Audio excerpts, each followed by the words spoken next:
مسلم، احرص على نشر هذه المادة، فالدال على الخير كفاعله.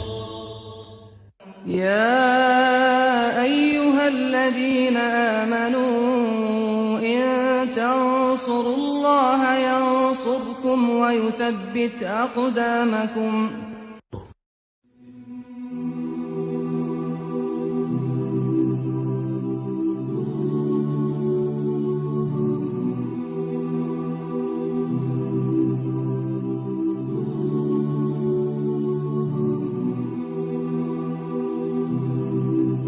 Méditons un instant sur la création d'Allah Tabarak wa Ta'ala. Mon frère, ma sœur, imagine qu'un jour tu te retrouves face à un tableau magnifique. Tu t'arrêteras sûrement devant celui-ci, tu l'observeras, tu demanderas qui est-ce qui l'a dessiné. C'est sûr et certain, tu vas te dire qui est-ce qui l'a dessiné, ce magnifique tableau. Et tu t'en souviendras longtemps. S'il en est ainsi des tableaux qu'ont dessinés les êtres humains, qu'en est-il des magnifiques tableaux qu'Allah Tabarak wa Ta'ala a créés et qu'il a disposés partout autour de nous? Pourquoi ne pas s'arrêter et méditer sur ces impressionnants tableaux qu'Allah Tabarak wa Ta'ala a créés? Sachez mes frères et sœurs qu'à tout moment où vous observerez la création d'Allah et que vous méditerez dessus, vous vous rendrez compte qu'à chaque fois vous vous retrouvez face à une chose d'une splendeur inouïe. On se doit de méditer sur tout détail qu'Allah Tabarak wa Ta'ala a créé. À chaque fois que le soleil se lève ou se couche, à chaque fois qu'on voit la lune, à chaque fois que la pluie tombe, à chaque fois qu'on voit les nuages, à chaque fois qu'on se retrouve face à un beau paysage tel que les montagnes, la mer, la verdure, etc. Il faut s'arrêter face à cela et méditer.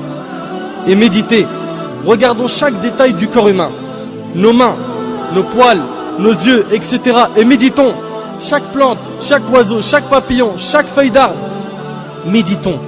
On ne doit pas négliger cette grande adoration qui est la méditation. À chaque fois que l'on observe une invention, on peut reconnaître les qualités de son auteur à travers les détails de cette invention. Par exemple, l'inventeur de l'ordinateur était sûrement quelqu'un de très intelligent. Les constructeurs des pyramides étaient sûrement des gens forts. L'auteur d'un joli tableau est sûrement un artiste très doué, etc. Qu'en est-il du créateur de cet univers? La première chose sur laquelle on doit méditer est la création de cet univers parfait par Allah Tabarak wa Ta'ala qui l'a créé à partir du néant. Allah Tabarak wa Ta'ala a dit dans Sourate Al-Baqarah, et médite un petit peu sur ce verset. Allah Azza wa Jalla a dit dans Sourate Al-Baqarah, Sourate 2, verset 117, Badi'us samawati wal ard. Badi'us samawati wal ard, qui signifie il est le créateur des cieux et de la terre à partir du néant. À partir du néant. Allah Azza wa Jal est le seul capable de créer à partir du néant. Il dit à la chose soit et elle devient. Soit et elle devient. Cela signifie que les cieux et la terre sont des chefs-d'œuvre qu'Allah Tabarak wa Ta'ala a créés. Regardez subhanallah. Méditez un peu sur cet univers. Regarde un petit peu. La lune tourne autour d'elle-même et tourne autour de la terre. La terre tourne elle aussi autour d'elle-même et tourne autour du soleil avec la lune. Toutes les autres planètes tournent autour du soleil et tournent aussi autour d'elles-mêmes. Et leurs satellites eux aussi tournent autour d'eux-mêmes. Et tout ce système solaire, comprenant le soleil, la terre, la lune, les planètes, les satellites, les étoiles, etc. Tout cela appartient à notre galaxie qui est la Voie lactée. Subhanallah, c'est quoi cette perfection? C'est quoi cette perfection? La méditation sur la création d'Allah Tabarak wa Ta'ala va donc nous aider à laver nos cœurs. Si tu observes la mer par exemple, combien de gouttes d'eau y a-t-il dans ces mers et ces océans? Comment cela se fait-il qu'il y a certaines mers qui ne se mélangent pas alors qu'elles se rencontrent? Comme dans le détroit Gibraltar. Comment cela se fait-il qu'elles ne se mélangent pas? Et pourquoi l'eau salée de cette mer qui s'évapore puis qui se transforme en nuage et nous parvient n'est-elle plus salée? L'eau de la pluie. Subhanallah, ça part d'une eau salée et ensuite c'est de l'eau qui n'est plus salée. D'autre part, saviez-vous que si ces mers étaient stagnantes, elles auraient pourri? Tout cela prouve une chose, c'est qu'Allah Azza wa Jal a tout organisé à la perfection. Et puis dans la mer, regardez la variété et l'énorme nombre de créatures sous-marines. Médite un petit peu sur les poissons.